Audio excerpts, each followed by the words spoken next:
Anti microbial resistance ബോധവൽക്കരണ camp നടന്നു.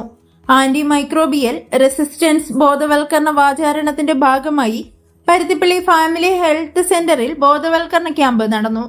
ആശുപത്രി ഫാർമസിസ്റ്റ് ശ്രീമതി ശ്രീജ എസ് ആനന്ദ് സ്വാഗതം പറഞ്ഞ പരിപാടിയിൽ medical officer doctor Manju Mohandas S ബോധവൽക്കരണ ക്ലാസ് എടുത്തു. ഡോക്ടറുടെ കുറിപ്പടിയോടുകൂടി മാത്രമേ ആന്റിബയോട്ടിക് ഉൾപ്പെടെയുള്ള മരുന്നുകൾ വാങ്ങാൻ പാടുള്ളൂ. ആന്റിബയോട്ടിക്കുകളുടെ അശാസ്ത്രീയവും അനുചിതവുമായ ഉപയോഗം അവർക്കെതിരെ രോഗാണുക്കൾ ശക്തി പ്രാപിക്കാൻ കാരണമാകും തുടങ്ങിയ സന്ദേശങ്ങൾ ജനങ്ങളിലേക്ക് എത്തിക്കാൻ വേണ്ടി 2024 നവംബർ 18 മുതൽ 24 വരെയാണ് ആന്റി മൈക്രോബിയൽ റെസിസ്റ്റൻസ് ബോധവൽക്കരണ വാചാരണം ആരോഗ്യവകുപ്പ് സംഘടിപ്പിച്ചിരിക്കുന്നത്. ഹെൽത്ത് ഇൻസ്പെക്ടർ, ജൂനിയർ ഹെൽത്ത് ഇൻസ്പെക്ടർമാർ, MLSP, ലാബ്, OP ജീവനക്കാർ, ആശുപത്രിയിലെ മറ്റ് സ്റ്റാഫുകൾ, രോഗികൾ എന്നിവർ പങ്കെടുത്ത ക്യാമ്പിൽ സ്റ്റാഫ് നഴ്സ് അനു CS നന്ദി പറഞ്ഞു. ആന്റിബയോട്ടിക്കുകളുടെ ഉപയോഗത്തിൽ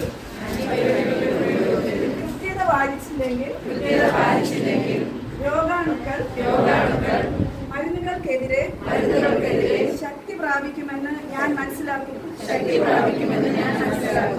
ഇത് ആന്റി മൈക്രോബിയൽ റെസിസ്റ്റൻസ് എന്ന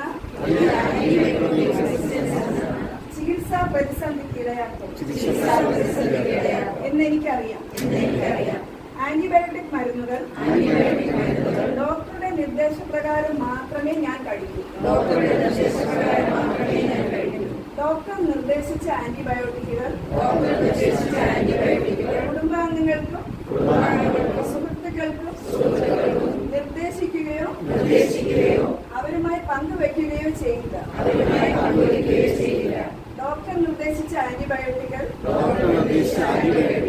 നിർദ്ദേശിച്ച അളവിലും സമയക്രമത്തിലും കഴിക്കുക എന്നത് എന്റെ ഉത്തരവാദിത്തമാണ്.